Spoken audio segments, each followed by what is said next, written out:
have paddles. Now you'll notice I actually have a few different kinds of paddles with me because paddles come in all shapes and sizes. They slide onto your hands and you can have one or several straps to keep them in place, but what they do is they actually increase the surface area that you pull with. If you think about how you pull the water, of course you have your hand and you have your early vertical forearm, but paddles can actually increase the size of your hand, temporarily of course, which can make you go faster due to this increase in surface area. But more importantly, it's actually adding resistance because your hand is larger, and that actually makes you stronger over time.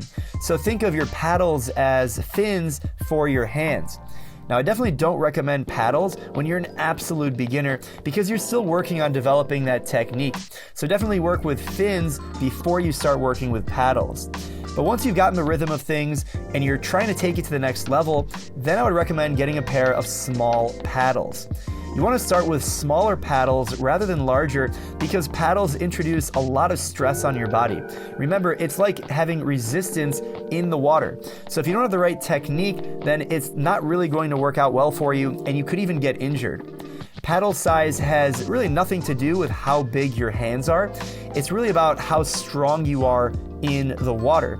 So for example, you can see a smaller swimmer who has a lot more experience swimming with relatively large paddles and someone who's a lot bigger swimming with smaller paddles because they're just getting started.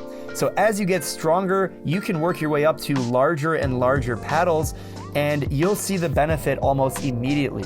You'll notice that my hand paddles are slightly larger than my hand.